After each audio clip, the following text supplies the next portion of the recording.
The views expressed and the opinions given by the individual host and their guests do not necessarily reflect those of Para X, its affiliates, or its sponsors.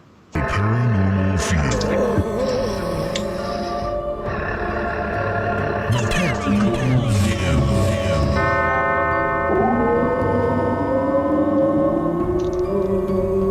The Paranormal View.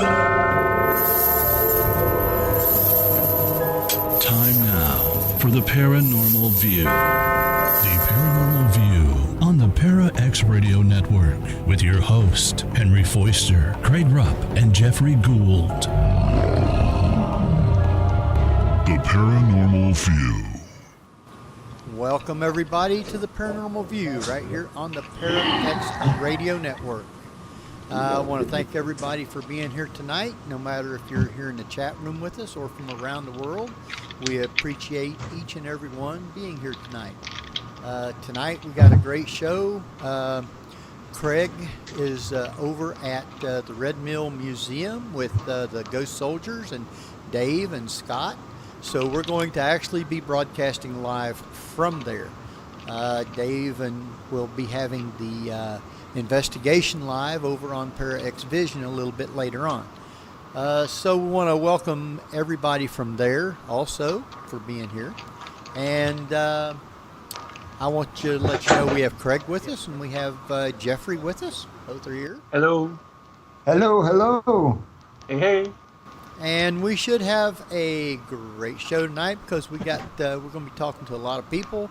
And also we got some EVPs we're going to try and play that they got last night. So that should really be a good job. And from what I understand, it's raining over at the Red Mill. Yeah, it's pouring. Yeah. Woo! Well, is it thundering and lightning or just raining? It was earlier, but now it's just like a drizzle. Well, maybe it'll enhance your investigation a little bit later tonight. Always does, Henry. And I would assume that that is Pat. That is Pat. Well, Hello, Henry. well, glad to have you on, Pat. How are you doing? Thank you, sir. I'm doing very well. We're at a haunted location with a full moon and rain coming down. So the smile on Craig Rupp's face is just from ear to ear. And this is Pat McCormick and with the GhostSoldiers. And a real great guy. Had a marvelous time when we went down to Kentucky. So that was really fun. I want to go back there too sometime. Oh, yeah. Next May, we're planning on being there. Doug's here also from GhostSoldiers. So say hello to Doug, Henry. Well, hello, Doug. Hi, Henry. How you doing? I'm doing good. The first question I asked Doug a while ago was, is he directing traffic? Actually, not tonight. I got the night off. All right.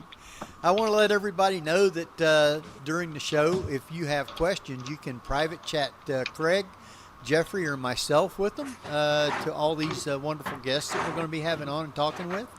And we'll get them questions right over to them and get them answered. And if you are listening from somewhere around the world other than right here on Para X, you can join us here by coming over to para-x.com. Click on the live chat button at the top of the page, and you'll be in with all these wonderful people. And you'll also be able to ask questions by private chatting myself, Craig, or Jeff. So with that, you guys are at the Red Mill, and I think one of the first things that we should do is find out a little bit about the history of the Red Mill. I'll leave that up to Pat. Okay, well, the history of the Red Mill Museum, this place goes back to the 17th century. One of the first settlers here were the Mulligan brothers. Pat and Mike came over from Ireland. They actually started a quarry on this side of the river, and eventually the land was bought later on and converted into a mill. Now, this mill has seen many shapes over the years. It's red now, Henry, but it's never been red in its history. It was black at one time when it was a graphite mill, and it was also white when it was a talc mill. But right now it is red, and it is known as the most photographed mill in the Western Hemisphere. Wow. Oh, this place is beautiful. Pat and Doug brought me down here, and I was just walking around here. I cannot wait till it gets dark and we can get started. Yeah, there's 10 buildings on the site. So you've got multiple locations. The mill itself, you could spend a whole night just doing that. However, there are some fantastic other buildings on here, and one of those we want to mention is the actual tenant house, or the grocery store as we call it, because it's set up as an old-time grocery store, Henry, right out of the past, including the small little post office boxes at the end, where Craig felt really at home. I would love that job. It's a 4x4 space. That's my kind of post office. Well, now, how many different rooms are in the mill itself? There's 5 stories. There's 5 stories, probably about from 5 to 10 rooms, would you say, Bruce? Yeah, the mill is huge. It's the interior of the mill is just gigantic, Henry. And the things inside of there are all handmade. All of the wheels, the cogs, all of the connections. They have so many artifacts here. They have about 40,000 artifacts in storage inside the mill in one spot, because there's just too many, there's not enough places to put them out. So the mill is gigantic. Never mind, you've got the tenant house, you've got the schoolhouse, an 1860 one-room schoolhouse, which looks like you just stepped back in time.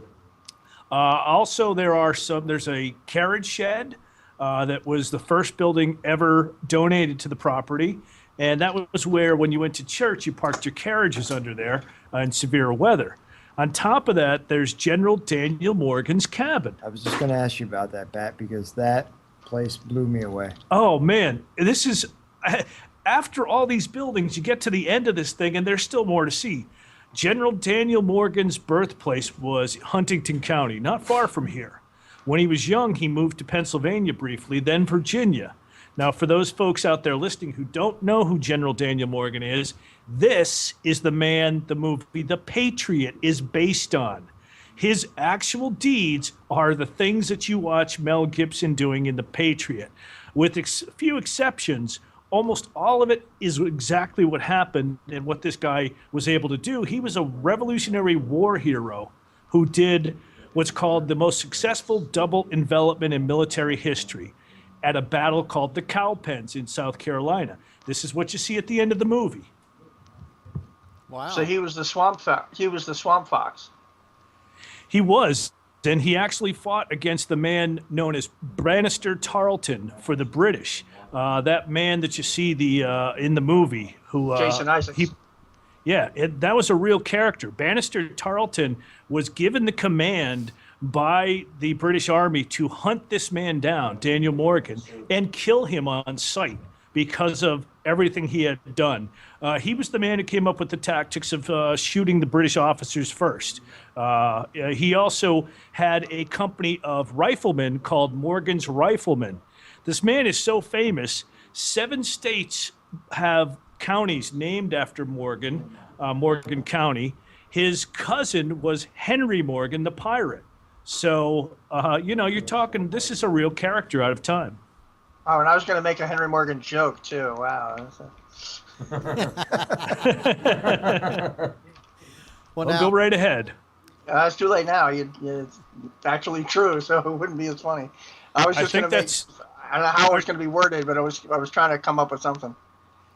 Now, I probably had something to do with Captain Morgan, did it? Well, yeah, rum and all Captain that. Morgan. Nothing wrong with that. Well, now, Hey, what you drink on your own time, Jeff, is your business. Uh-oh. Now, with the Red Mill, I thought I was getting some feedback there. With the Red Mill Museum, I'm sure that they do allow in ghost investigations. What is some of the reported hauntings that go on there? Some of the activity?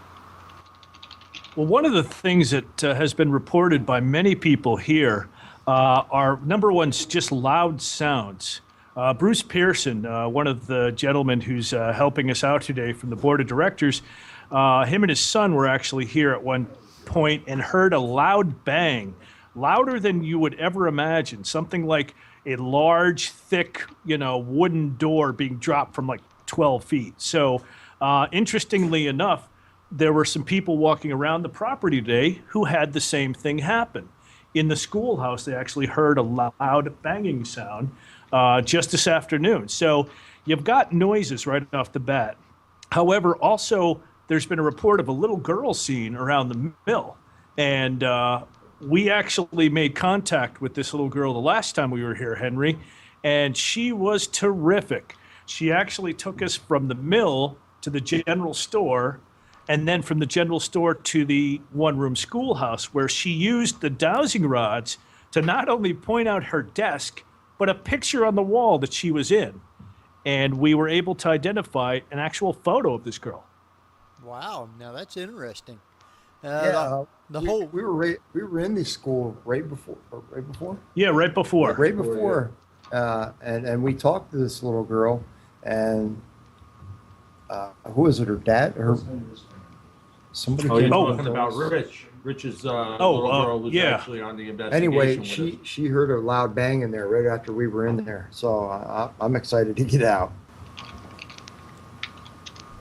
The history on that place that you've just told everybody is very unique to learn all about the guy that Mel Gibson played or portrayed in the movie. That I had no clue. That's not half of it, Henry. Let me tell you about another character here that we actually met last time. There was a gentleman called Peg Leg Van Camp. Now, the Van Camps actually lived in the tenant house or the grocery store for a while, and Peg Leg was a grave digger.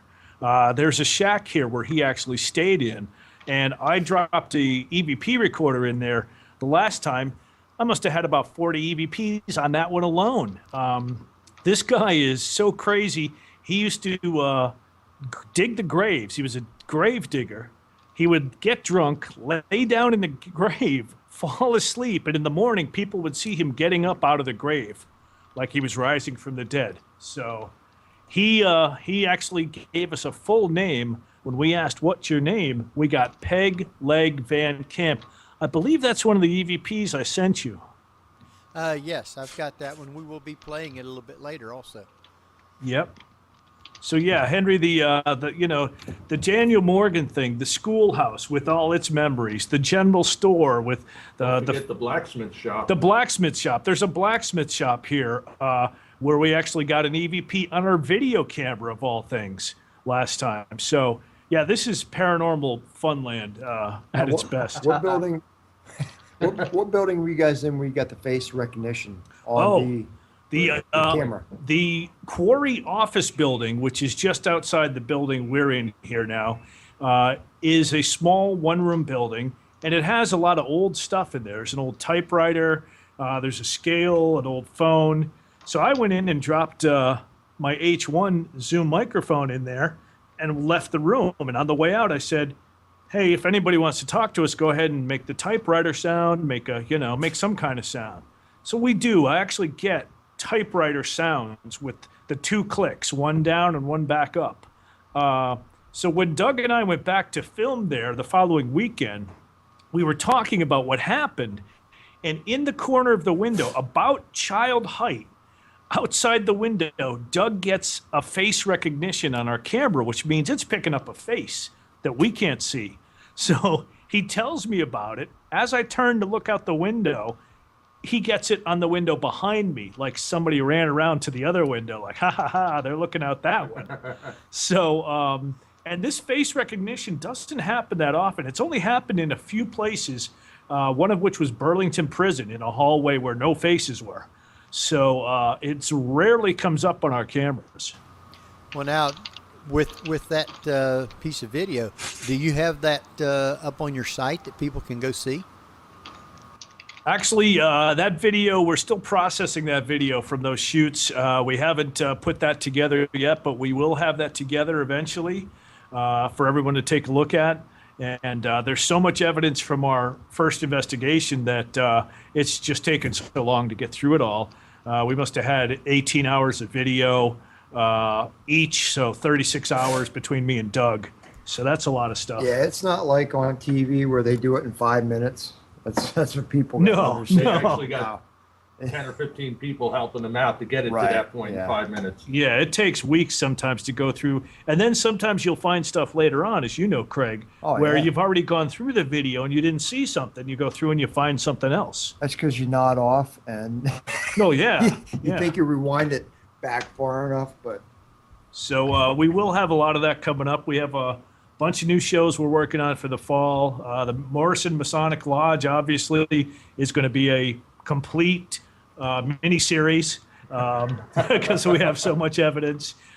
We've got some good stuff from the Burlington Prison, the Red Mill Museum, and some other sites. So everybody should be watching for sometime around September, October. We'll break out some new shows. Wow.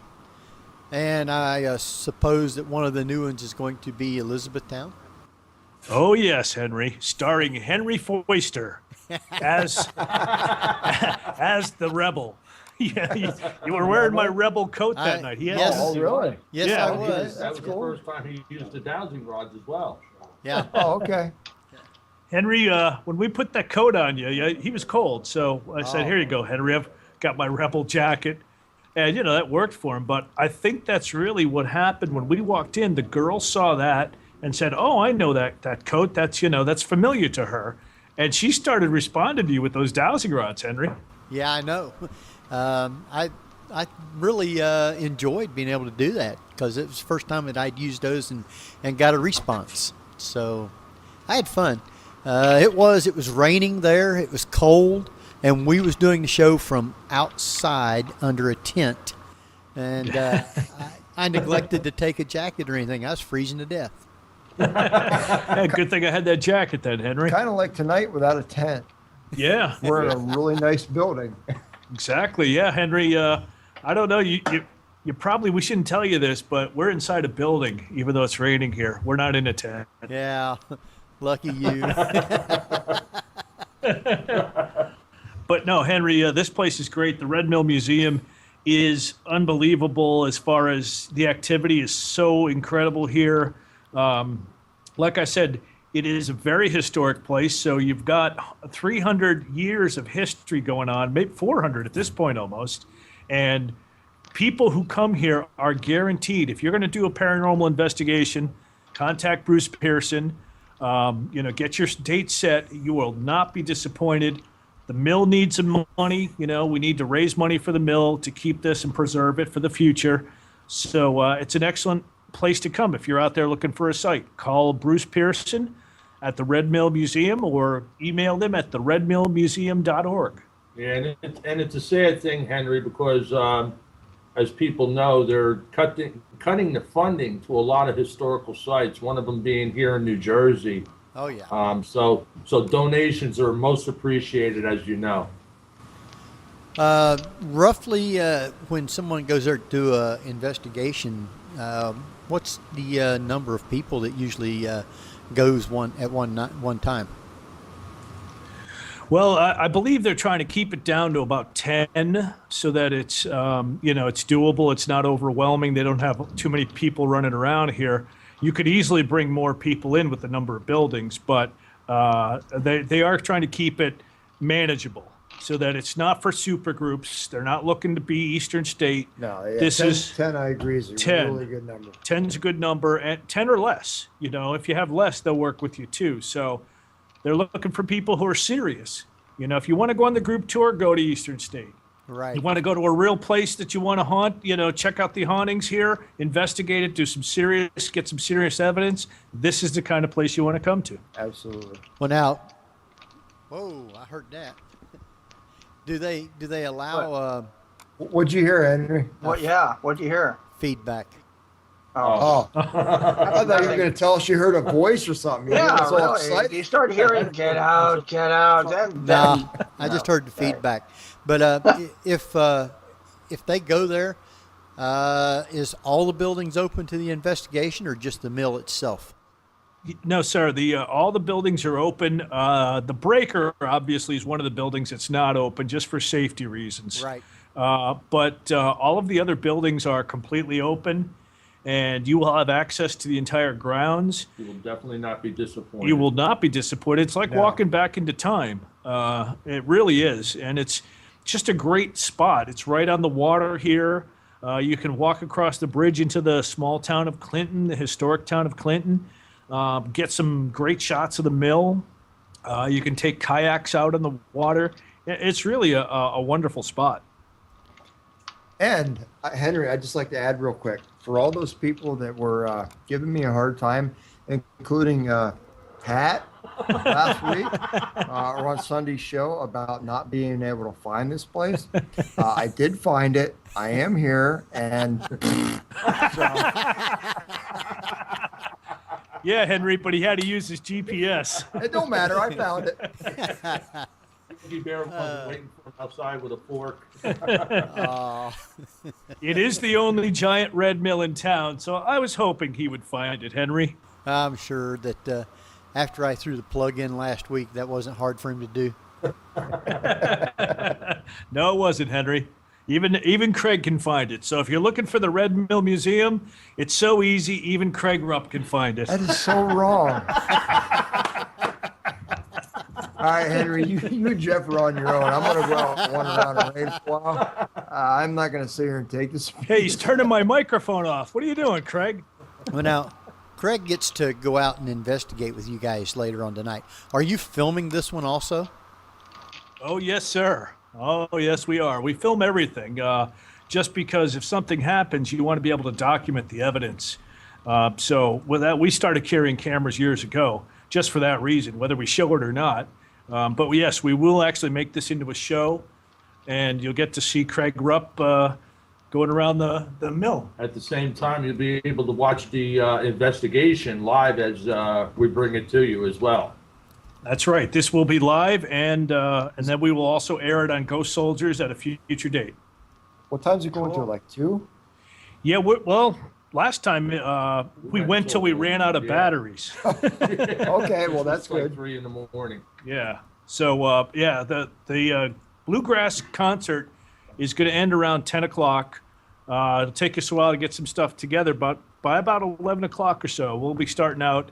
And once you get going in a place like this, as Craig knows, you get so wrapped up in when you're getting evidence that you lose track of time. It's going to be 3, 4, 5 o'clock in the morning before we know it. Yeah. I will be heading, Henry, to the school and the grocery store.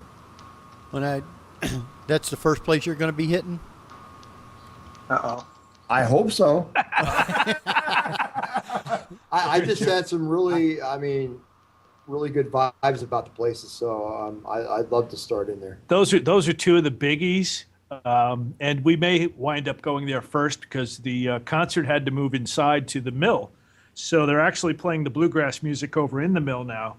But both those sites, Henry, on our first visit were completely active. We had so much going on in both of those spots. Literally, we had to end the investigation because all of the batteries died. And, it was 3 o'clock in the morning and people were wiped out from the energy. Wow. Yeah. So, you're having a good night when that happens. Oh, yeah. Just make sure you get Dave out there and put a recorder in his hand.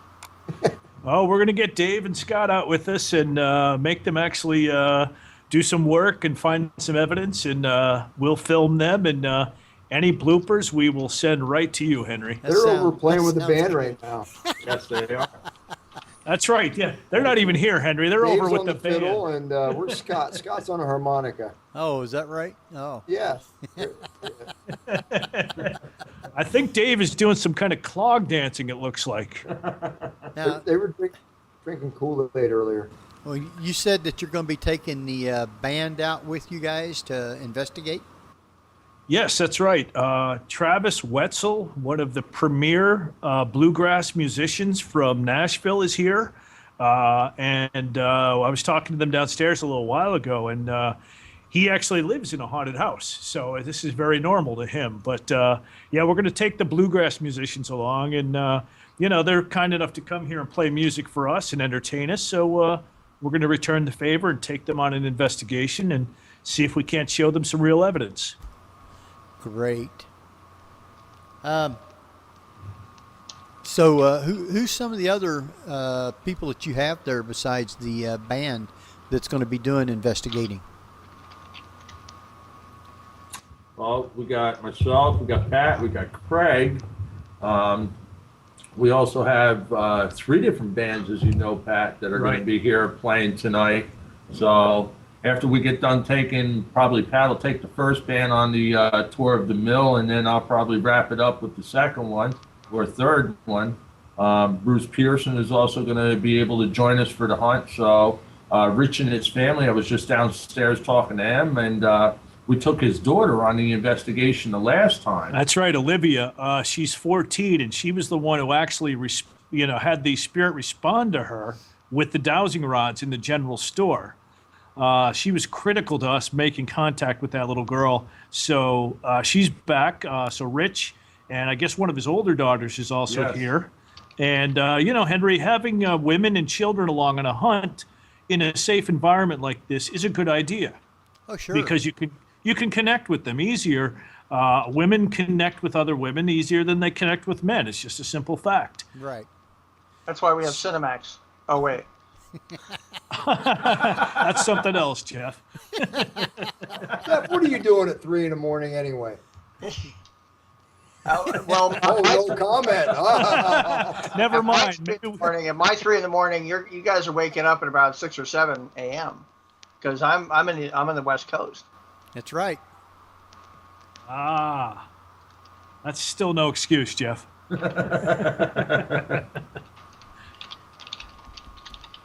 So, the place there with all the history and everything, how many people actually has come there and told stories of the paranormal things that's happened to them?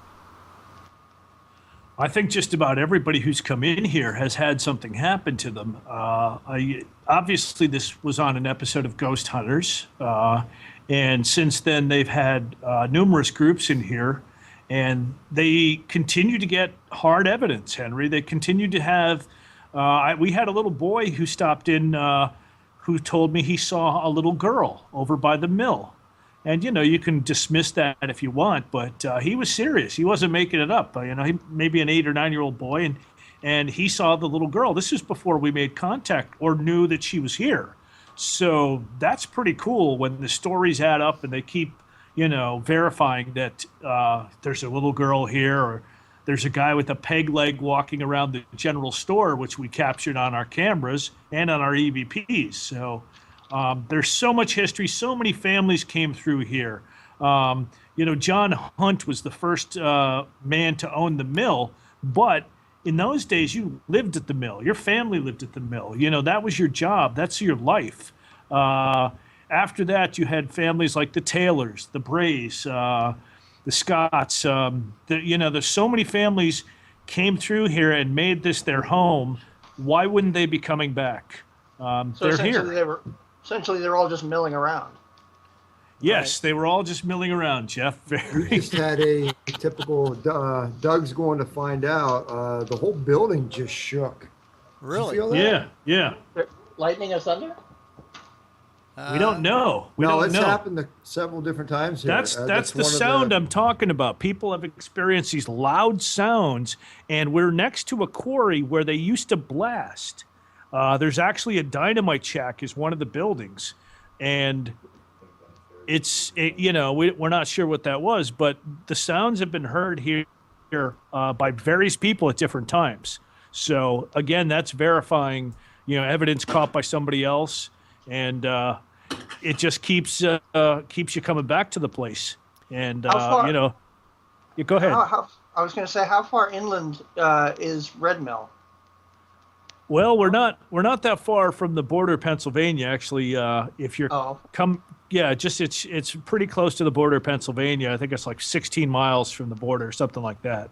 We're 16 miles from the Pennsylvania border, and we're right in that little niche. We're probably about 25, 30 miles from New York City from the Hudson River. So, wow. Yeah, honestly, driving here today, I do not see a welcome to New Jersey sign.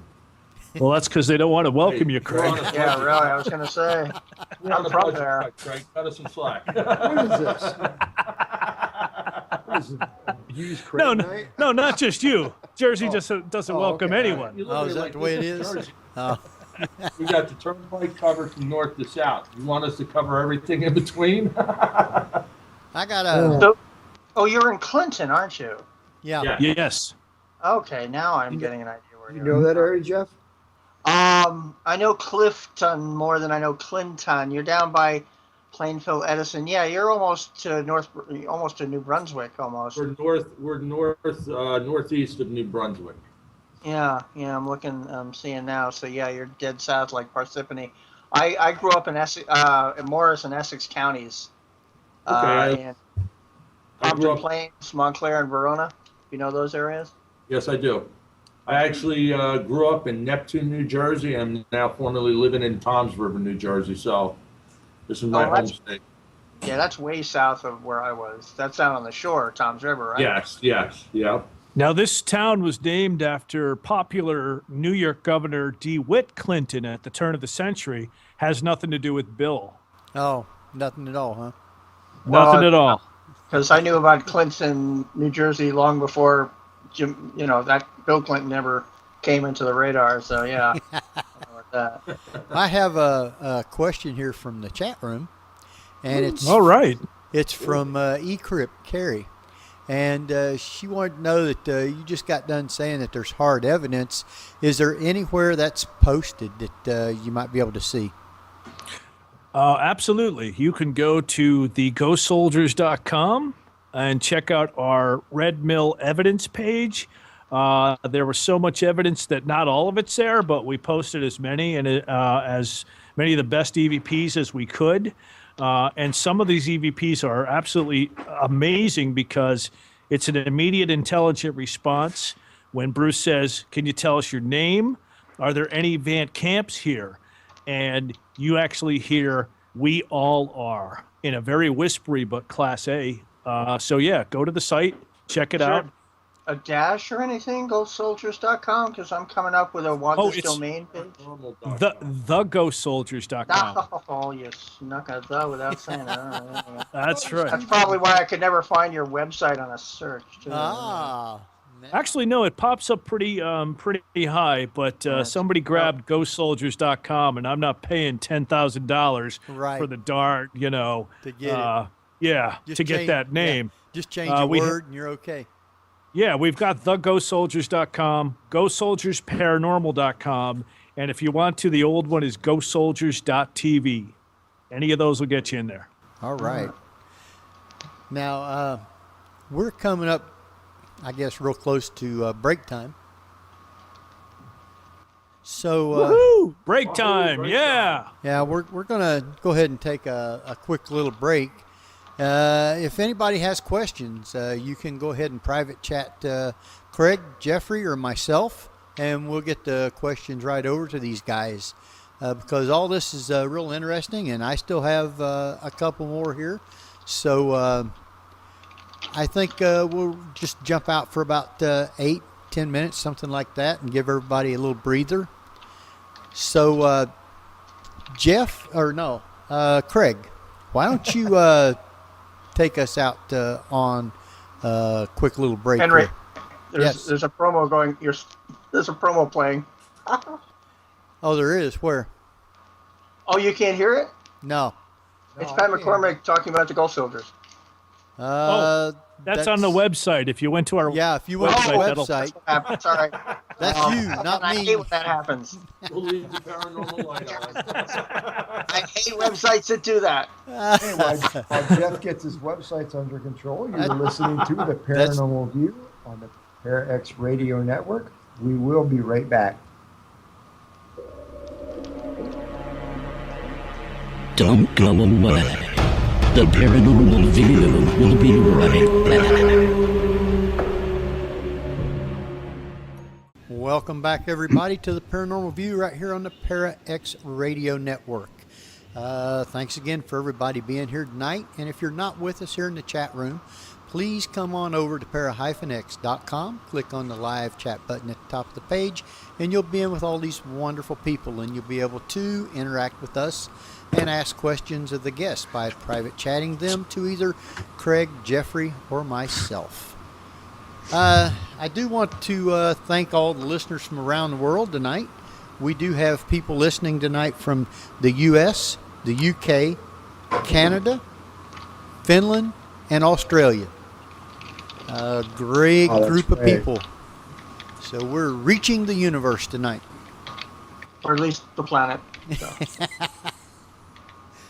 At least planet, huh? So, what time are you guys actually going to get started at investigating?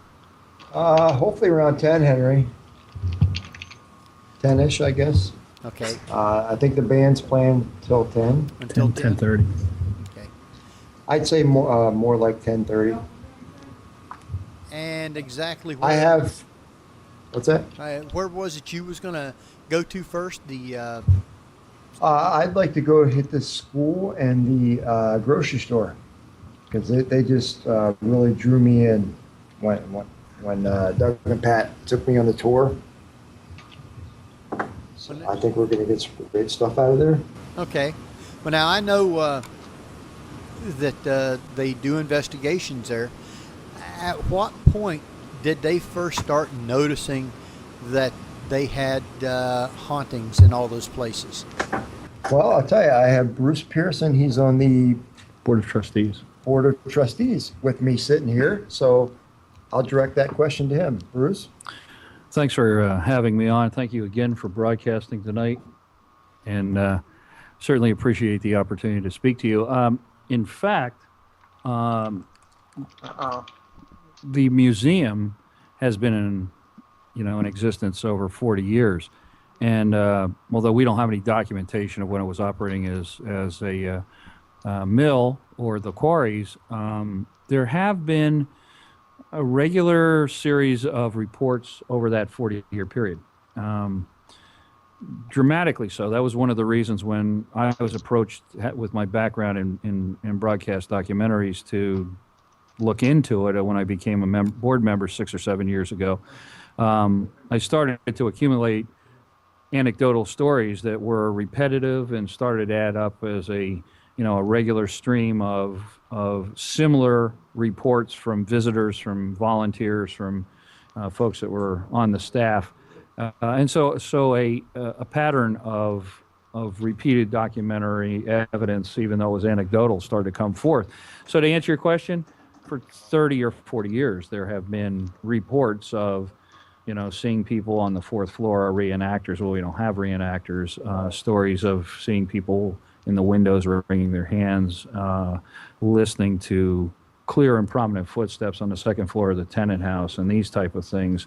And they've been from people who are visitors to the mill from all over the country, and they've been separated by 5 or 6 months. And up until we really started looking into this, there was no mention anywhere on the grounds, on placards or anything, or discussion that this facility may have been haunted. So it wasn't like we placed that scenario in people's minds. Right. I mean, 10 years ago, if you had a haunted building, you didn't talk about it because it's not like it is today. I mean, people want their houses known to be haunted just to raise the value of it. Yeah. Back then, it's not a real healthy thing to do. I was going to say, Karen, GhostSoldiers in the chat room says while you're at the store, can you pick her up some bread, milk, and some chicken while you're there? Oh, absolutely. Oh, and some chocolate, dark chocolate. Dark chocolate? Okay. No, not a problem, Karen. Got you covered.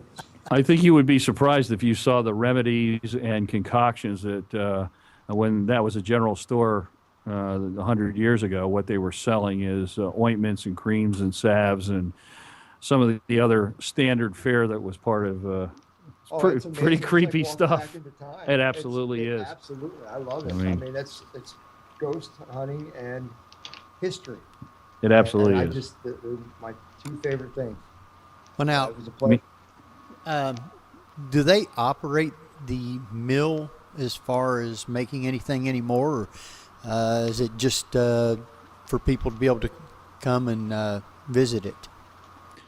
No, most of the equipment, to answer your question, has been removed. The mill wheel and the main planetary gear is still in there. One of the things that we would like to do somewhere down the road is to re-energize some of the equipment and some of the pulleys and get it operational again, so people can see what it looks like in operation, how these belt-driven pieces of machinery worked, get an idea of the sounds and what was involved in this very dangerous and huge machine that was run off this big water wheel. So no, nothing's operational other than several gears that are still hooked to the actual operating water wheel at this point.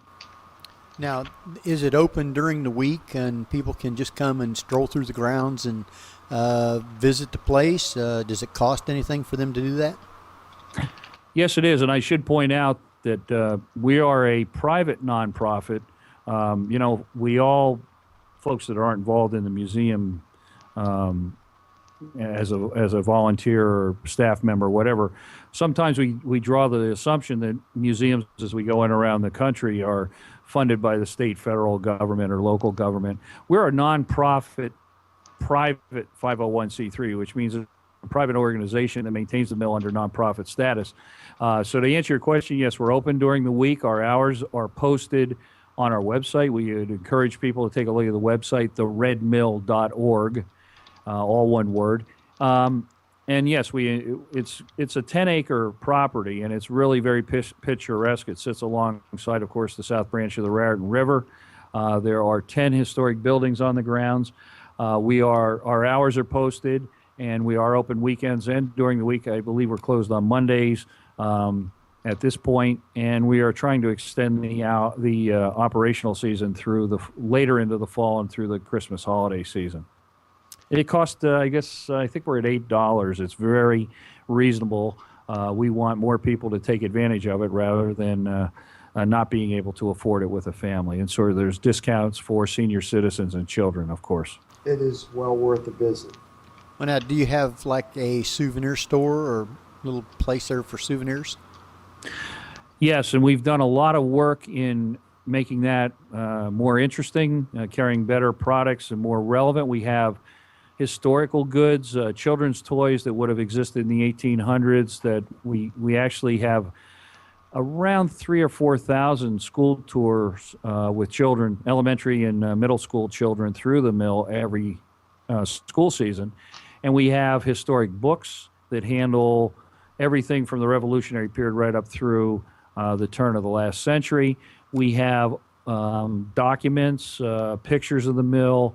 So it's as well as we have some T-shirts about the haunted mill and and that handle the paranormal aspect of it too. So it's a pretty. I was going to ask you, Bruce, real quick. I was just in the gift shop for just a second. I didn't get to see the whole spiel of the place, but is there any books with the history of the hauntings in there? Not yet. We are working on that. We do have a number of DVDs from the investigations from paranormal groups that have come in and that have that background to do. We'll produce an hour documentary, so we have some of the DVDs there. We're working on compiling all the evidence on a DVD and in book form so that we build a real body of scientific evidence to the extent that we can make it scientific of the EVPs, of the the photos that have been taken, the video that's been taken, the anecdotal evidence. So we are really trying to document that as clearly and as closely as possible. Whether it's anecdotal or an EVP, it still adds another brick in that wall of saying there's something here, and it builds a body of evidence. So we're working on that. But even for those of you out there to listen, I mean, it's just a beautiful place to come. Bring your family. It's just an escape. It really is an amazing setting, and many times I live about half a mile away. I'll come down here late in the afternoon, early evening on a summer night, and just sit here by the river. We have park benches by the river and just relax. Beautiful. It's awesome. It really is. It's a very picturesque place. Please, if you come, bring your camera. Because you won't find a more picturesque place. And, it's really interesting because there's a stone mill on the other side of the river. And so this is a unique setting, having the two mills. As a matter of fact, early on, just a little bit of history, when the summer, the river level was low in the summer, the mills used to share the water. In other words, the red mill would operate 2 days, and then the stone mill would get the water power and operate 2 or 3 days, so that they, neither one of them was without water, but because there wasn't a water flow level strong enough to carry both mills in operation. One of the other neat things about this place is early in the 1900s, we still have our dynamo in place where this mill generated electricity. It was one of the first places with AC electricity in the country. No, it's hanging in the water, under the water wheel. It's still there, the original dynamo, and actually it's several tons, and it's caused some structural problems. We've had to do major emergency repairs on it because the weight of that thing hanging in there. It would be and I'm not speaking for the board, but I'd love to get a modern dynamo in there and generate the power we need once again from that water passing underneath us.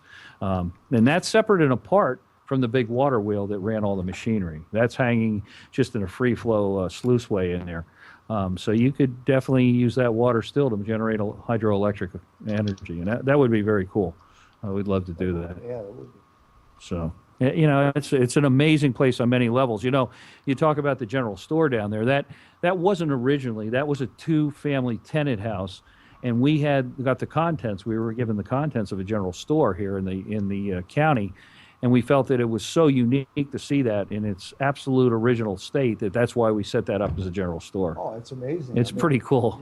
Henry, you walk in there, it's like going back to what? Little House on the Prairie. It's like a movie set. It's amazing. Yeah, a movie set. It's just incredible. In the corner of it, we have the actual, and it's tiny, it's a cubicle, the actual post office cubicle from Lebanon, which is a town 3 or 4 miles from here, with the little boxes and the steel grate with the little slide through underneath, and a stamp machine that still charges 2 cents on it for a stamp. And we used to go into there wasn't rural delivery early on in the 1900s, so you had to go. I guess there was, but very limited. But you'd go down to the post office and they open up your box, or you had a combination, and lick your stamps and see if any mail came in. And this was a big social event, and it wasn't junk mail every day you threw in the trash. So.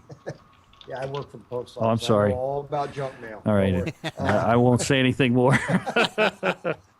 Now, Pat was telling me one of these buildings out here actually was moved here by truck. Yes, yes, the schoolhouse. I mean, that's amazing too, Henry. That's just. The schoolhouse. What's neat about that is you will never find a more authentic, complete one-room schoolhouse. It was Little House on the Prairie. It existed in Franklin Township, I believe, and was operational till the 1920s. There's pictures. The dunce hat is there, the chalkboards, the picture of George Washington on the wall, the potbelly stove is not the original one, I don't think, but the desks are all there, the pointers there, the little glass case that they had a couple, skulls from squirrels and stuff to discuss natural history and biology. Pictures of the children in front of the school from saw that. It's really very creepy. The girls with the I think it was an R. Yeah. Were they the old, like the cheerleader? I would imagine it had to be something to do with that. I mean, it's just it's fascinating, and some of the EVPs relate to the rules of conduct for not only the children but for the teachers, and how single teachers could only court one night of the week, and it's just bizarre stuff. But that was moved, to answer your question, that was moved in 1974 on a trailer to this site from where it was located about 5 miles west of here, and it was in pretty rough shape. But down to the school bell that you can still ring, the original glass in the windows, the wide plank flooring, the plaster walls. it is a wonderful piece of history for children today to go into an air-conditioned classroom with computers and video screens and stuff, and to see how children with one book, recited and wrote on the board in cursive writing to learn how to write and stuff. Because the tiny little desk with the inkwell in it and so forth. And we've had, since we've opened that up for investigation, man, that has really been an amazing hotspot for gathering evidence. I would have never thought it would have been as prolific as it is. I'm looking forward to get back in there. I hope it's raining. I hope you have a good night tonight. If anything's going to happen, we're between, a limestone quarry, a river, and it's raining, and and it's a full bloody moon. I mean, how much better can you do than that? You got it all going. Now, I'm telling you, all the cards are aligned properly tonight. When you guys took over the mill, roughly when was it, and what kind of shape was it in? That's an interesting story. 5 local prominent businessmen banded together. The mill at that time was being used by the Clinton Water Department to store, I think, salt for the roads and a couple of pieces of machinery. It was in absolutely, as you can imagine, pathetic condition. They bought it. This was over 40 years ago. I guess we're coming up on maybe 50 years. They called them the Red Mill 5. And in one of our galleries, there's pictures of them, tells about their background. They were prominent people in the community who had the foresight to say, we're going to buy this place. And, it's been a rough road acquiring the buildings, putting it together as a museum. We do not get, and I just want to stress this, we do not get sustaining funding from state, federal, local government. We do apply for grants, and of course, if there are grants from those sources, we try to get them. But it's extremely hard to keep 200-year-old buildings maintained properly so they don't fall down on themselves, plus the operating capital for heat and electric and all the other things, insurance that you have to do. I'll give you an example. About a year or so ago, we were required to put fire suppression equipment in the mill, and that was, I believe, around $165,000. That's a lot of people at $8 a piece. We had to put a new roof on the mill, and it had to be historically correct with fire retardant cedar shakes, and that was, I believe, between $50,000 and $60,000. The mill's ready for a paint job now. The tenant house needs to have the roof replaced. We have basically a fungus farm, ferns growing on the roof because it's that old, and things have to be maintained. So it is very tough to stay ahead of it, especially when people don't have a lot of discretionary money. We're all in trouble economically in this country and have been for a year or two now. So we respect that it's not a lot of extra money to go around.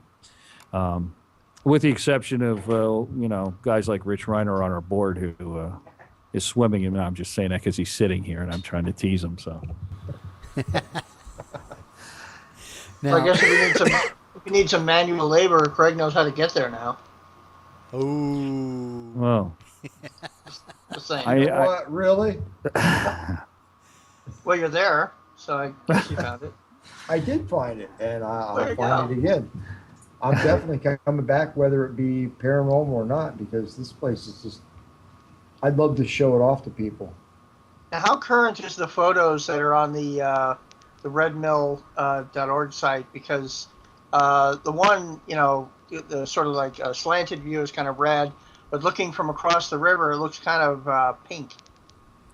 well, you know what? We're about 8 or 10 years into that paint job. It's real close to being the poster child for cure for breast cancer. It is getting close to being the pink mill. It's been the white mill in the past. It's been when they were processing limestone for talc for Procter and Gamble. It was the black mill for a period of time when they were processing graphite, and the whole town was turning black from the dust from it. And the red mill is slowly turning into the pink mill thanks to ultraviolet rays. So we're looking in the next year or so. If you have any listeners out there in the wide world that want to donate some paint and some labor, we'd love to have them slap another coat of red on there, because it's you're right, it's getting a little pink, especially on the sunward side of it. now when you guys took over the mill, how many other outbuildings was on the site? Well, I think the bill. Let me just run down the buildings that have moved to the site. The carriage sheds, which were brought from the two major churches in town, were brought into the site. The schoolhouse, of course, was brought onto the site, and Daniel Morgan's reproduction cabin, which is really fascinating, was constructed as part of the bicentennial, accurately with materials and construction techniques that were absolutely period correct in 1976. Other than that, all the other buildings, the quarry office, the crusher building, the tenant house, of course, the dynamite shed, and the mill itself were all existing buildings on the grounds. Now, are you looking to add some other old buildings to the site? You know, I don't think that we would ever oppose that.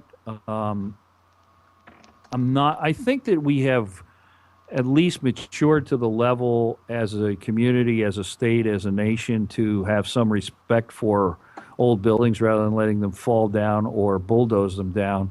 And so it's been my observation that many buildings are kept intact where they stand, rather than moving them to the site. I don't think out of hand we would ever disqualify or negatively react to someone wanting to bring a building here if it could be done feasibly, if there was a need to do it. There actually are a couple historic buildings in the area. A house that dates back to the early 1700s that there's been some discussion on what they're going to do with it. Whether they approach us with it or not, I don't know, but you can imagine that's a monumental fiscal responsibility, and as well as the logistics of trying to do that. Oh, so, yeah. Having to get it moved there and then fix it up to where it's in good enough shape for people to be able to see it. Yes, sir. Yeah. That's correct. So, when you guys first started redoing this, and then you found out that there was paranormal activity there, were you just having people come in to check it out, or were you trying to set it up then to have groups come in and check it out? Well, let me explain the process. And it was interesting, and it was a very measured approach on it. We didn't run into it headlong.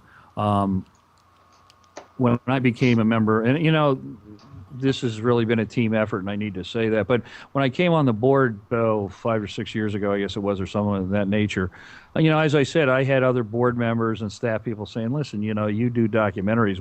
This place is haunted. Why don't you do a documentary?" And with all due respect, you learn to say, well, it's not quite that easy. It's just, you don't turn the switch on and it pops out the other end like a Pop-Tart. So, that's true. I listened to the stories and I evaluated as I would with any idea for a documentary program. And I started to, and not in a documented way, but just keeping track of them in my own mind. The stories, the anecdotal stories, what they said, how they said them, the credibility of the people, the reliability of the report. And to be honest with you, after a year or so, I had heard enough that made me say, there's got to be something here, because these continuing reports of a similar nature wouldn't happen over a long period of time. So from that, I went back to the board and said, now look, here's the situation. I think there's something here worthy of investigation, but I'm very concerned that this does not become a sideshow, that it has to be, because it's very easy to let things run away. And so I had asked the board if they would agree with the following premise. I said, look, let's make sure that whatever we do is in keeping with the mission statement. This is a museum first and foremost. That secondly, that we truly try to focus on gathering evidence in as scientific a fashion as we can with the technology we have today. That we accept the public awareness that it brings, and we try to work with the public in a respectful fashion. If you're willing to do that, I'm willing to make contacts with the people I know in the industry and see if we can get somebody to do something. if that in fact takes place and you get on a national show, things are going to be different around here. But I think that's good, because I think one of the things we note being on the board, and I think Rich would agree with this, is, people have strayed away in the last generation from going to visit museums to a great extent. I mean, children are more apt to spend some time with a video game or the television, and these are all not bad things, but I don't think you see an interest, because there's so many other things competing for their time, if for no other reason. So if our feeling, or my feeling certainly was, if we could get more people interested and through the doors to see this place, inevitably some of the actual history, some of the awareness of what people in the past went through and lived like would rub off, and that's a good thing. Whether the paranormal brings them in the door, or whether, exactly. But they come in here and they wouldn't have come. And that's truly borne out to be the case. So we actually were approached, Bruce Tango came down and did a site survey with me. And lo and behold, we did an episode in April of 2008 with Ghost Hunters. And it was very, well received by the folks here in the community and the state. And from there on out, it's been a weekly request by paranormal groups to come in and do investigations. And we're very selective on who we let in. And by the same token, we're very mindful of fact I've been professionally doing investigations and in unexplained phenomena since the 70s, when nobody was interested in this stuff. Right. I've been very impressed by the quality, the level, the integrity, the education, and the willingness to invest their own time and money by virtually every one of these groups that have approached us. And that's been one of the most interesting things for me from a professional standpoint, the level and the character of the people that are doing this, that are very serious, are very interested in learning, and are not here to screw around. They invest a lot of money, they invest a lot of time, and they're looking, by and large, whether they enjoy it or not, to raise the bar on in finding out stuff that we really don't understand. So that's really been very, very gratifying to me. And one of the reasons why I've been willing to stay with it and to keep promoting the mill, because I think it's really on a very high level that the investigations take place. And look at what you guys are doing here tonight. I mean, this is unheard of in many other avocations that people are involved in. So. No, I agree. You were telling us downstairs earlier that you had your own experience. You want to tell us about that? Absolutely. And, I have not had a wealth of experiences, and maybe it's the guy behind the camera, who always misses out on the party. But I had two experiences here. One was my son, who actually works in television and was hired freelance on that Ghost Hunters episode, and the one at the proprietary house. When they said they were going to come up and do an investigation, I said, I've never done EVP per se. I mean, I worked on other stuff. I said, let's go down there and try that. Actually, I had done some of it, but it was on handheld recording devices. It wasn't on solid state. And there's crosstalk issues and all that RF stuff. I've done, broadcast engineering also. I have a first-class FCC license, so I have some understanding of the technology behind it. So we went down here one Saturday in late March that year in 2008, and we were sitting. It was Sunday. It was clear. There was no wind, and I didn't even have a digital handheld recording device. I just brought my laptop down. I was going record on the hard drive on Audacity and put a good quality mic in there and a set of headsets. And we're sitting down there setting this all up in the gift shop, and there was a bang so loud it literally sounded like somebody literally set a gun off next to your head. And I mean, it was extremely loud. It was solid sounding. It sounded, the only thing I could equate it to is if you took a solid core door, as I told you, lifted it up 6 feet and dropped it on a concrete floor. It was that loud, and it was that close. And I must have jumped off the chair, and my son said, Dad, what was that? What happened? I said, I don't know, but whatever it was, it should be easy to find. One of the staff people was in the office, which is 30 feet away, in her office working. For some reason, she was in there that day. I don't even recall why she was here. And she came walking over. She goes, did you hear that? What was that noise? I said, well, did you hear that bang? She said, yeah, I was sitting in my office. It almost made me fall off my chair. We could find nothing throughout the mill. Now, that proves nothing in and of itself. There were 3 of us that observed it, so it has a little bit more credibility than an individual episode. My most recent episode was we actually were doing some interviews for a History Channel documentary on the way the mind perceives things and how we force things into preconceived patterns and so forth. Or that was the premise that was explained by the producers. They wanted to interview us about here and how paranormal fit into that, the way the mind works and how our environment shapes what we are. We finished the interview, and it was a Sunday afternoon. It was a day like now it's turned in. It was rainy. There's nobody in town. The town really shuts down on Sundays. So I was locking up. It was 5 o'clock in the afternoon. And on the second floor, I'm walking by, and I get this creepy, moaning man's voice so loud that it went on for about 4 seconds, and when it stopped, you could hear the sound echoing through the building. And I have to tell you, it absolutely creeped me out.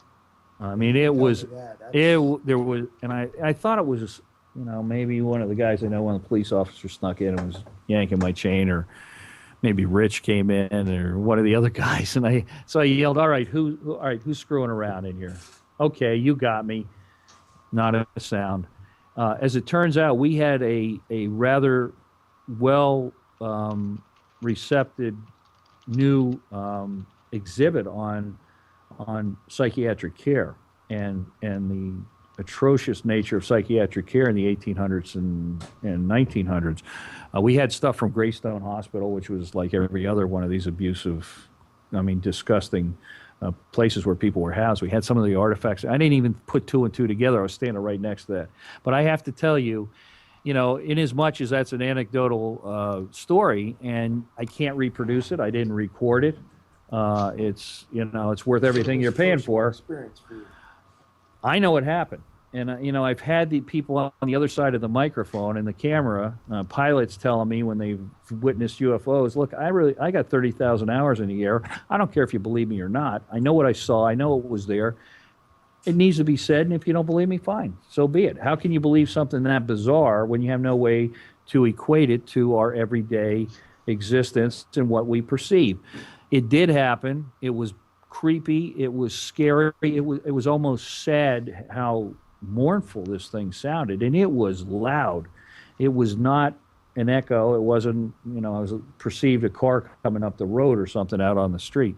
So that did happen to me, but there's no way of documenting things like that. And as I've told people, I taught a documentary production class. I said, listen, the best we can strive for, rather than you have the smoking gun or the UFO on the White House lawn and it's sitting there smoldering, is you have to build a wall of evidence, and each brick has its own place. And we go, our gold standard, I think, and how I was taught was the judicial system standard. Is there enough evidence there that's beyond a reasonable doubt that there's not something going on?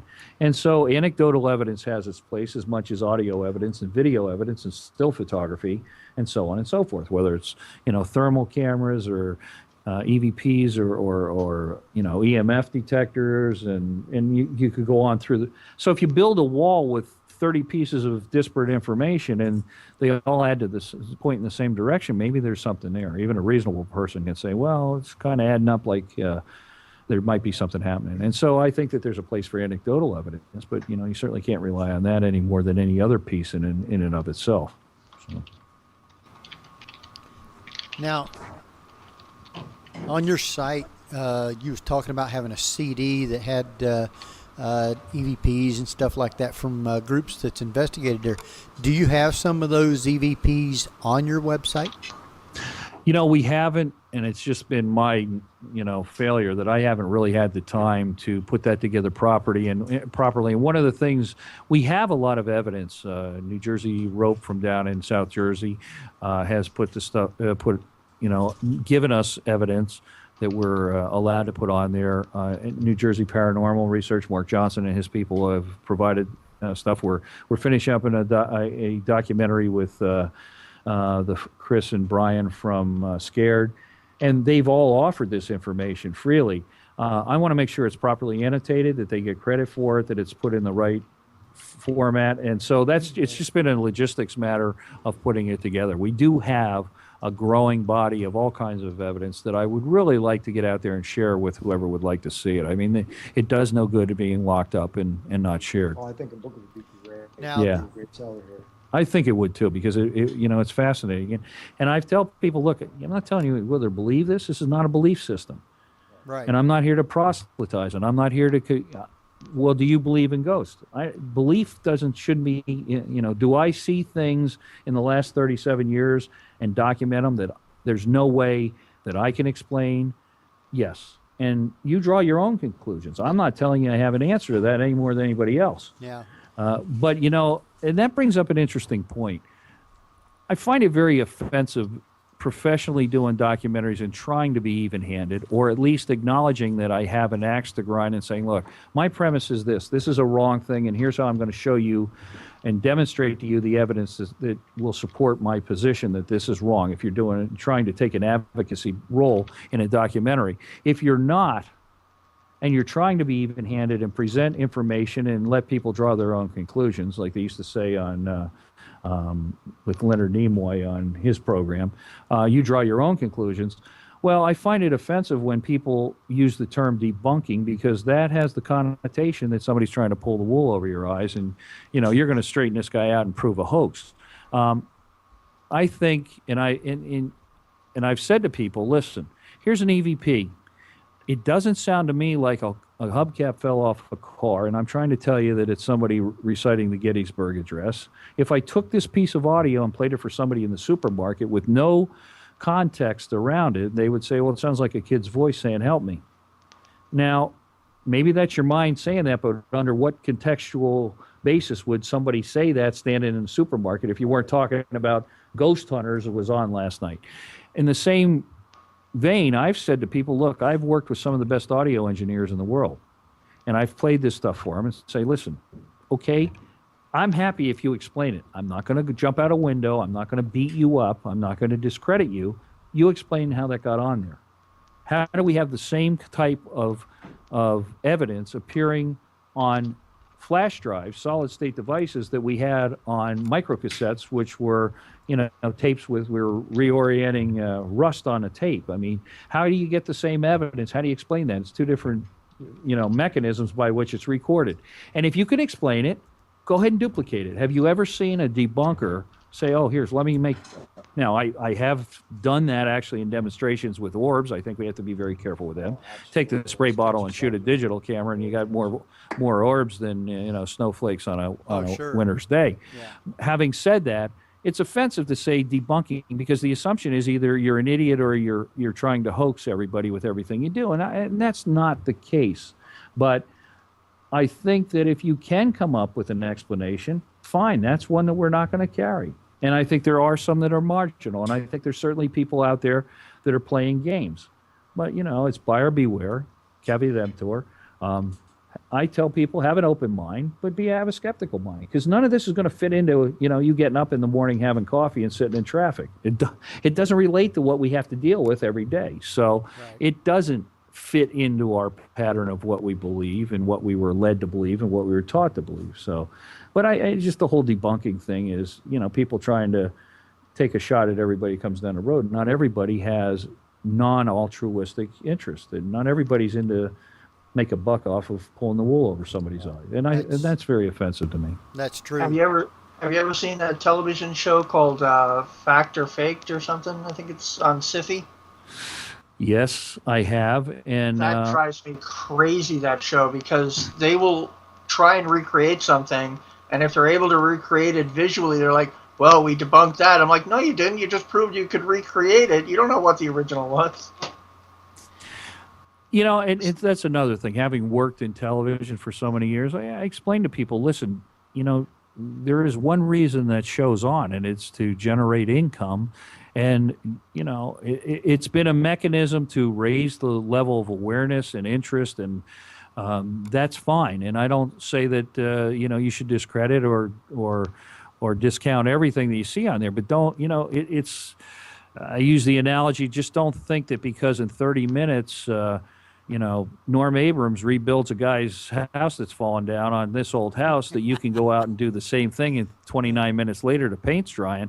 It's not that way. It's usually freezing cold or 105 degrees and humid. You don't feel good. You're sitting in a dirty old place that's either crawling with mold or asbestos.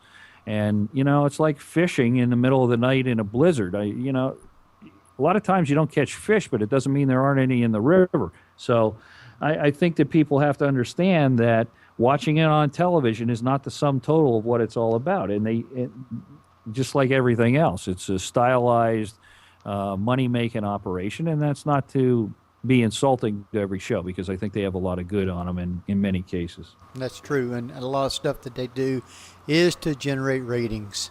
So they have to have that aspect. I just wish they would say, well, we can't explain what the original was, but at least the possibility exists.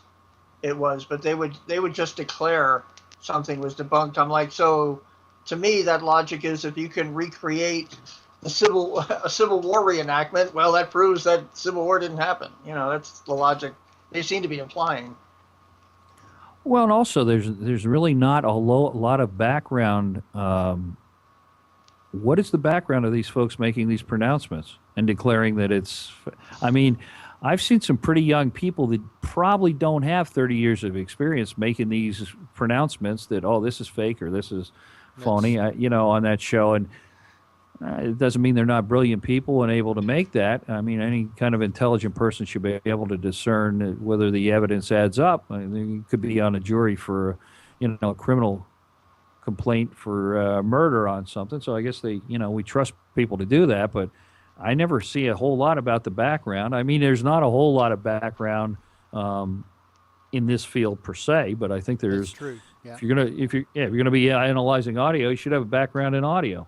If you're going to be analyzing video, and with all due respect, I don't know that there's anything wrong or they're not capable of it. I certainly don't see a career path or an educational path from working as plumbers to be experts in analyzing audio and video. I mean, I'm not saying that can't be, but, it just seems to me you'd want to get the best guy in the industry in audio and say, take a look at this trace on the scope, but, let's analyze it. There's people that do that for a living, that do it for the government, that do it in industry. That's how we raise the bar. Not making pronouncements that, it's nothing, it's something. Well, based on what? Try to back it up with something. And then intelligent people can sit and debate it intelligently with whatever evidence they have, Now, have you got a few more minutes, Drew? We're going to go ahead and take a quick break, and I still got a couple little questions I'd like to ask before you jump off. Sure, if you could put up with me, I'll stay here. Okay. All right. Thank you. Jeff, I think what we're going to do is let you take us out on a break, and it'll probably be about a 6 minute or so. Cool. Okay, well, stay tuned as you're listening to the Paranormal View at para-x.com with Henry Foister, and tonight Craig Rupp with the GhostSoldiers. We're getting ready to investigate at the Red Mill Museum in Clinton, New Jersey, which will be viewable online at paraxvision.com/paraxvision2.html. So at least, when the musicians finally surrender the channel, anyway. Welcome back, everybody, to the Paranormal View right here on the Para-X Radio Network. I want to thank you all for staying with us tonight, for being here. We got a couple more guests that we're going to also be bringing back. And I just got one more question here for Drew, real quick. With the thing with the Revolutionary War, do you have artifacts there? He just got his headphones on. Ask again, Henry. With the Revolutionary War and everything, do you have artifacts there with stuff from that? I'm not sure how extensive our collection is. I know we have some weapons. I know we have stuff that extends back to the very early 1800s. But to give you a list of what we have, I can't tell you off the top of my head. We know that, I'll give you some examples. I mean, there was certainly history around here for both the Revolution. Daniel Morgan, I believe I'm correct on this. Forgive me for not being absolutely sure, but was born and grew up and lived certainly in Glen Gardner, which is 2 miles up the road. So he is very local to this area. The Minutemen for this area met at Bunnell's Tavern, is between my house and here, for 5 minutes walk away from here. So there is truly a lot of history. If you go 3 miles away to the town of Highbridge, the Taylor Wharton facility, and the Union Forge, which my bluegrass band was named after, which is now underwater at Spruce Run Reservoir, produced munitions for the Revolutionary Army for Washington. Taylor Forge and Taylor Wharton Steel produced high-quality armaments from the Revolutionary War and every war subsequent to that, up and through, I believe, 1966 in Vietnam. And the history connected just to that factory, and in a very unique setting in geographically in Highbridge, is another area of amazing history. So, I mean, there's a lot of neat stuff that went on here with the Revolutionary War and beyond it. I mean, just in that small area. Drew, we appreciate you being with us tonight. I understand we got a couple others that we want to try and get in here and talk with. So I'm going to let you run. Before you run, though, why don't you give your website address real quick? Yes, it's theredmill.org. Theredmill.org. It's very simple to find on a search. And you can call us at any time at 908 area code. That's on Eastern time, 908-735-4101. 908-735-4101. And just let me say thank you very much. I thank the guys from Parax Vision, from Dave and Scott. I thank Craig for this opportunity. You folks on the other end of this interview for taking the time to spend some time to learn about us and for doing your investigations. And it's greatly appreciated. It's a great help to us to have this exposure. And I'm very honored to be on the show. And I thank you for the time. Well, you're very welcome. Thank you. It's well worth learning. Yes. So, Craig, who else do we have here? We have Olivia, and she has a story to tell us that happened to her. Okay. Welcome, Go ahead, Olivia. And it's all yours. Okay, well, I was here with GhostSoldiers, and I was using the dowsing rods. Uh-huh. And I was asking the little girl questions, and you feel her pulling on them to make them cross and then open. And crossing means yes, and opening means no. Uh-huh. And where was you at when you was doing this? Where was I? Dad, where was I? I was in the general store. In the general store? Is that a pretty neat place? Yeah. It's like, I don't know how to explain this right now.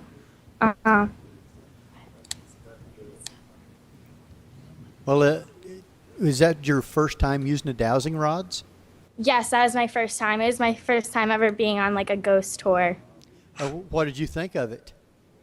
I thought it was pretty neat, like, because you could feel them and everything, but I was also kind of like scared because they're there.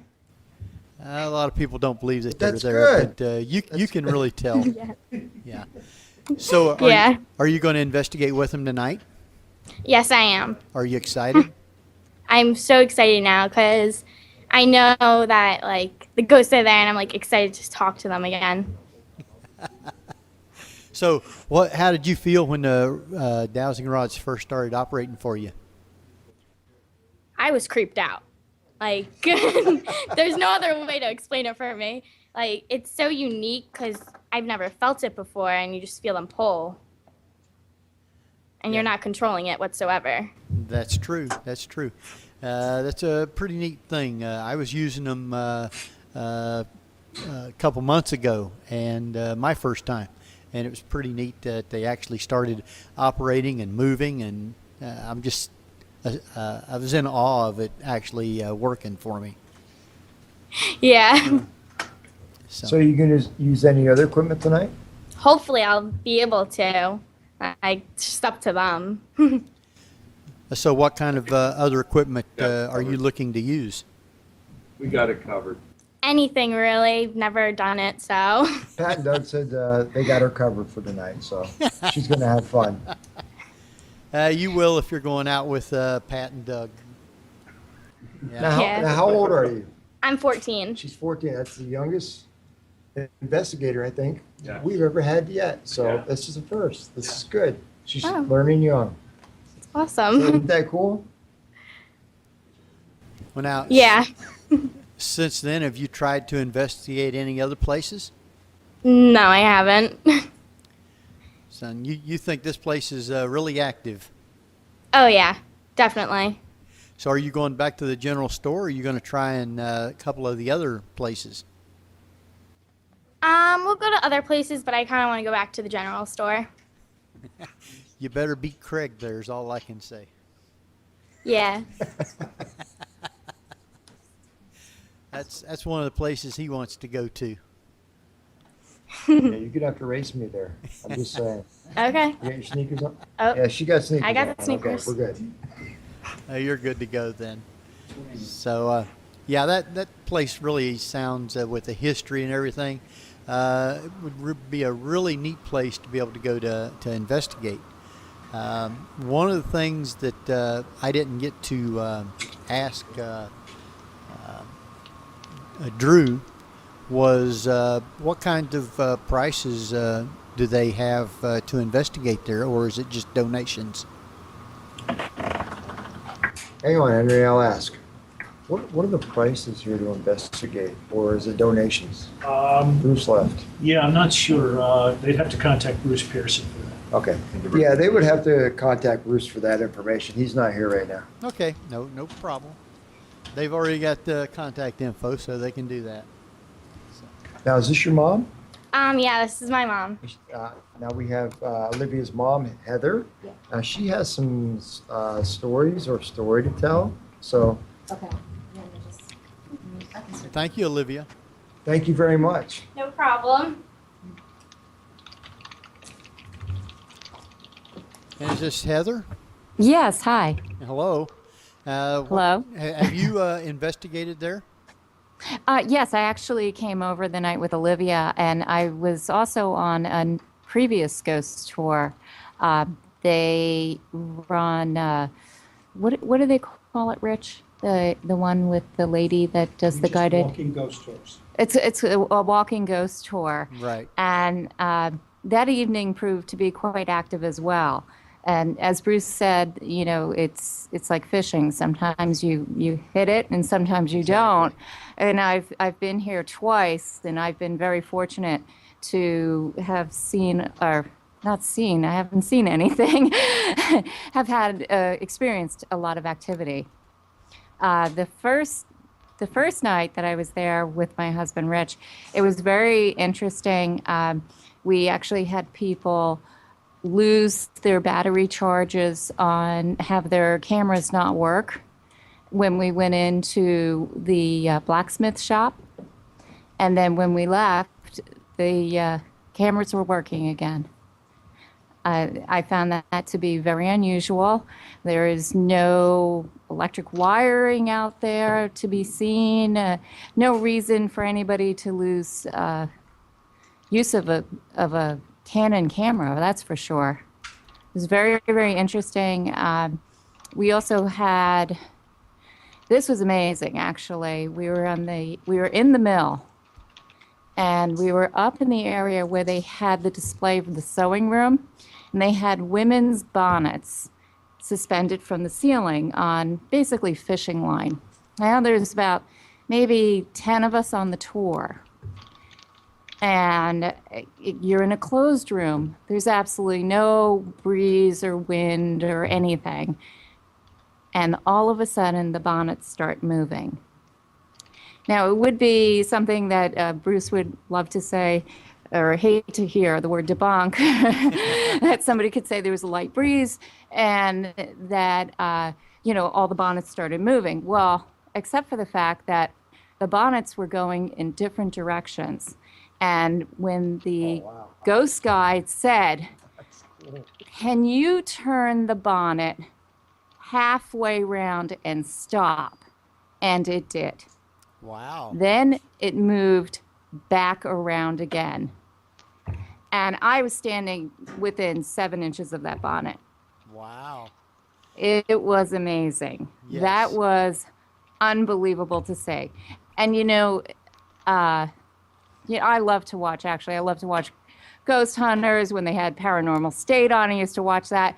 And they would say sometimes, you feel you feel an energy, but you can't explain it. Right. Like somebody watching you. Right. Mm-hmm. You could definitely feel an energy. Wow. Definitely. Now, Livy and I had an experience together the night that we were there at the schoolhouse. Livia was using the dowsing rods, and she was asking a series of questions, being coached through the Ghost Soldiers. And Livy was a little nervous. She's 14. Right. So we're standing arm in arm next to each other, and the dowsing rods are moving in the directions, answering the questions. And I'm telling you, it was as though somebody had an air conditioner on my elbow. My elbow felt like it was 50 degrees, and Livy and I could feel something between the two of us. Wow. And it was unexplainable. See, those kinds of things are personal experiences. Those are something that what you felt, but to try and get somebody else to believe it, that makes it kind of hard to do. It does make it kind of hard to do. Only, thank goodness, there was a room full of people, and nobody else was feeling that kind of coldness. And the dowsing rods were moving back and forth. It was really unique. Oh, that's awesome. Oh Yeah. Yeah. I think I'll give them the store and the school. I think we're in the bonnet room, Henry. Oh, is that where you're going? I think so now. That was amazing. That was amazing. The bonnet room, that was amazing. Well, did you get to investigate in all the different buildings? Yes, actually, I've been in all the different buildings. And I believe the night when we were in the general store, that they had picked up an EVP with, I believe her name was Sila. Wasn't it Sila Van Camp? Sila was introduced to Olivia, and I don't remember the gentleman's name, but and then they, it was quiet. Obviously, it was quiet. Nobody heard anything, and then we took a break, kind of, and they played back the EVP recording device, and we definitely heard a noise that sounded like Olivia calling the name. And yeah, that Sila repeated Olivia's name. Wow. Henry, if you can see her smile right now, she's ready to go investigate right now. I think. So we have to cut this short. Well, now, of the places that you went to, which one seemed to be the most active for you? The general store of the Van Camp House and the Red Mill itself. And I would have to say where the blacksmith was, that was really very, very interesting in there too. You could actually smell the smells that you would, and I don't think it was just by power of suggestion that I could smell the smell of leather in that shop. There isn't anything that smells like leather in there. And I was standing next to my husband. I said, can you smell this? And Rich is looking at me like I have 6 heads. I've seen it a time or two before. Don't worry about it. Yeah. So have you investigated other places other than the Red Mill? No, actually, I've always found I said, I like to watch the TV shows and everything, but I've never really taken an active role in looking for paranormal experiences. But what I've encountered here is kind of unbelievable, and I would definitely go out and it kind of gets in your blood, don't it? investigate. It kind of gets in your blood and makes you want to go out and actually look for more. Yes, it does. Yeah. It really does. It raises a lot of questions, of, are these, are we knee deep in different spirits? Are we in different time continuums? Where are we? That's questions that a lot of people want to try and get answered. That's for sure. Yeah. Yeah. So, now, do you live close by there? Yes, actually, my husband's on the board of trustees here, and that's how we actually kind of stumbled into coming here for a ghost tour. It wasn't that I was looking to go experience the paranormal. It's just that there happened to be a ghost tour here one night, and Bruce Pearson said, "Well, come on down. We're here." So I said, "All right, let's do this. Let's have some fun." All right, which is a good thing. And yes. I take it that Olivia really enjoyed it also. I think she really did. Well, I hope you guys have a real great night tonight there also. With it raining and full moon, if any storm rolls in, it ought to really be ripe with energy there tonight. I hope so. How visible is the full moon if it's raining? They just know that it's already full, but it's on the other side of the clouds. Yeah, it's there. Believe me, I just walked outside and it was dark. It just totally different atmosphere. So I think we're all ready to go and have some fun. I know Craig is. Craig's chomping at the bits. Maybe. Yeah. Well, I want to thank all you guys for being on with us tonight, and I hope you guys really get a lot more evidence tonight. And never can tell. Have you ever been touched? No, I've never been touched. The closest thing is just feeling that extreme coldness. But no, I've never been touched. Well, that's another feeling altogether. Yeah. So hopefully you might get that experience also. You never know. Heather, we had a guest on a few weeks ago who was in the middle of an investigation. Her friends were behind her, and she felt something poking her in the back, and she thought that it was her friends behind her. She turned around. They were just too far away to have touched her, and they were just like ghastly white because they could actually see the fabric being indented where she was being poked. That is amazing. And I've heard tales of that happening here at the mill because there is supposed to be a young girl about 5 years old that allegedly haunts the mill, and she likes to play pranks. And she has been known to. The mill is haunted for fun through the last 2 weeks of October as a fundraising event. And during the month of September and October, there's a lot of people that come here and work on the mill to get the props ready. And they've been poked by her. They've had their hair pulled by her. And none of these people are out on ghost tours. They just sit there and say, I was up on a ladder and somebody pulled my hair. Well, you know what? That's when something usually happens when you're not expecting it. Yeah. That's true. So never can tell what might happen tonight. But I wish you guys good luck and hope you have a real great investigation. well, thank you. And just in case, we do a podcast of this show, so it should be up later on tonight, and Craig can tell you where you can go to and listen to it tomorrow. I sure will. Thank you very much. You're welcome. Yeah, Henry's real good about that, and Jeff also. He does a whole synopsis of the show. He types everything out. Great. Really? So, yeah, I'll give you Okay. his website too. So. Oh, fantastic. All right. Well, I've never been on the radio before. Well, This is a Well, first. Every well, time I go to the goodness, mill, your there's a first first. well, this one goes out all around the world, so there'll be people listening from Finland and Australia and England and everywhere. So, Well, I hope they find the mill somewhere along their travels. oh yeah, I know That's Craig. great, isn't Craig it? has.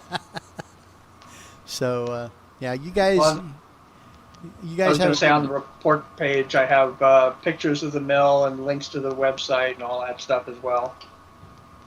Okay. So definitely great. on Facebook, look up Paranormal View, and you can add Henry and Craig and me and Ray. Yeah. Okay. We're on Facebook. So. Oh, that's great. Yeah. All right. All right. Well, thank you for being on with us tonight. Appreciate it, and you guys have a great time investigating. Okay. Well, thank you very much. All Yes. right. Thank you. Thank Okay. you both. All right. Thanks. Looking at anybody else? I got a lot of people looking at me, Henry. But you wanna finish up with Pat and Doug? If they want to be on, I got just a few minutes. We'll let them throw their websites on. We'll give all ours out, and I have just a couple of minutes. So I think what I'll do is try and play one or two of those EVPs that they had sent us. So you guys want to try and do that? Yeah, Henry, can you play some of those great EVPs I sent you? Yeah. Let me get to them here, and we'll throw one or two of them up real quick. Like, let's see here. How about? Oops.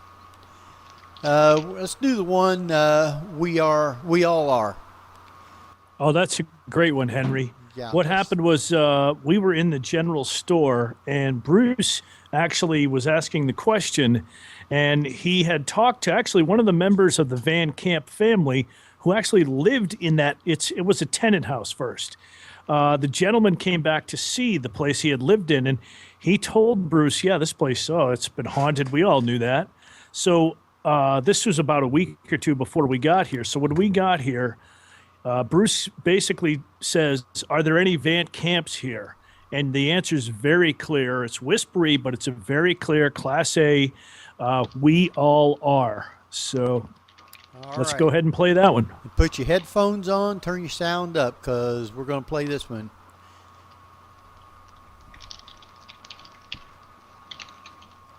If I get it to come up. Does anybody hear any Van Camp? It's right there.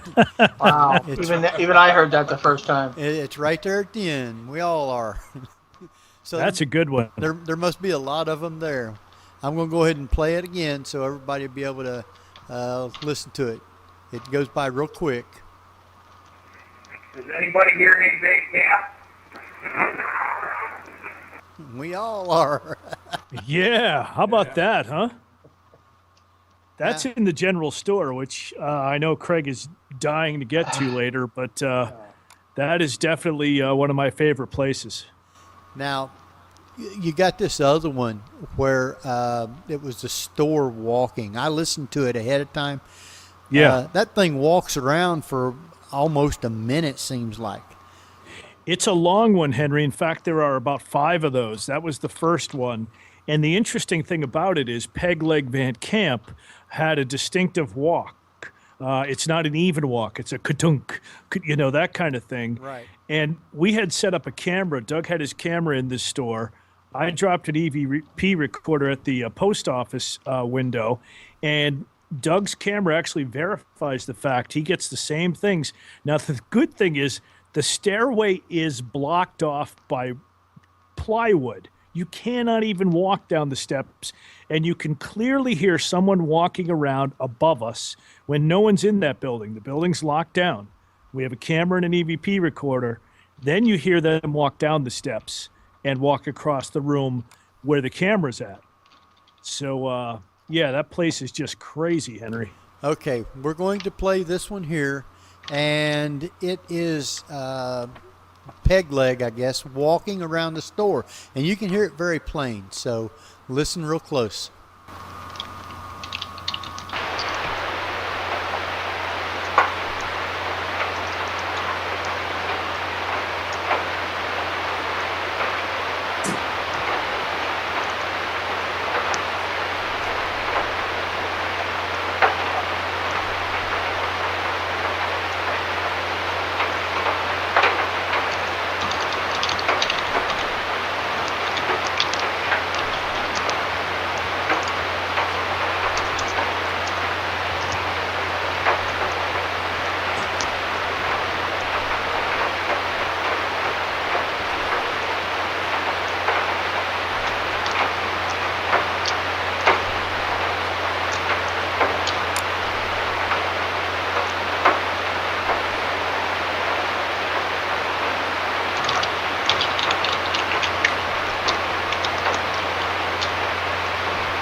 Yeah, that goes on forever, Henry. That's just great stuff because no one was in there. No one was in that store. You just had the recorder in there by itself? Just a recorder and a camera by itself. Store was locked down. We were all off the site. No one. We were actually up here having pizza. Yeah, we were all locked away in another building. So, like I said, that's only one part. He continues to walk around in there for a while and then comes down the steps. So, great spot. Yeah. Well, that you can definitely hear the peg leg on it. Thump, thump, thump. So you definitely can. Yes, sir. That was really good. Unfortunately, our time is run right on down. I think what we'll do, though, is we're going to let you guys give out your website addresses. I'm going to have Jeff give his out. And someday when Craig gets one, we'll let him give his out. That ain't going to happen, Henry. That's just too much. I'm too lazy to have a website. I'm not going to lie. You can look up Craig Rupp on Facebook. Yeah, he's got Paranormal View on Facebook, so that's good. That's enough. Right. That's all I need. So. And Twitter. Follow me on Twitter. Oh, I don't twit. I don't either, but it's there. Every once in a while, I'll put something on. When he remembers to go in. Yeah. I think his last posting was, "Can't find the giant red mill. GPS is out." Why you gotta be like that, Pat? That's the only way I know how to be, Craig. They don't have Waffle Houses in New Jersey. He's getting paid back at some point tonight. Trust me. But yeah, Henry, if they want to check out our website, they can go to theghostsoldiers.com. We have links on there to Parax Vision. They can watch our shows on demand by following the simple instructions, or check out some of the sites we visited, including some interesting stuff about vampires and other paranormal things. We're not just about ghosts. We're also interested in things like the Jersey Devil, and things like that. So yeah, I knew Jeff would like that. Absolutely. Pine Barrens. Yay. Actually, Jeff, I live in the Pine Barrens. Tom's River is only about a half a mile from the Pine Barrens. Yeah, the place looks like it's post-apocalyptic, like a nuclear bomb has been dropped there or something. It's all... Actually, back in the 60s, they had a test of a nuclear bomb that went bad there, so... Oh, great. That's why it looks so burned out and everything? Oh, man. Well, I want to thank you guys for being on tonight. Our time is just about out. Jeff, why don't you real quick give out your website addresses? Yeah, well, we're at jeffgould.net, GEOFF.net/2011PNV.htm is my Paranormal View section of my website. You can also find Paranormal View on Facebook really easily. And that should be for now. Yay. Okay. Yeah, just wait till the last 30 seconds. Okay, Jeff, you got about 17 URLs. Go for it. It's like that guy who talks really fast, Jeff. Oh, yeah. You can also go to theparanormalview.com. You can check out our recent podcasts from there. You can also, at the top of the page on the on-demand, check out the Paranormal View on-demand shows there. So please do that. Next week, I do want to remind everybody, we will be having Paul Hellyer, and he is the ex-Canadian defense minister, and he's going to be talking about UFOs, aliens, and the real truth. So join us next week for that show. You can also go to Parax Vision, where they're going to be broadcasting the live investigation of the Red Mill, and I believe it starts somewhere around 10 o'clock. So until next week, I want to thank everybody for being here. No matter where you're listening from, you've been listening to the Paranormal View right here on the Parax Radio Network, and we are jumping off. See everybody next week. Night all. Thank you all. Take care. Bye, everybody. See you, Henry. All right. Bye, Henry. Stay dry. We're leaving. We're gone. Paranormal View. Come back and visit us once again.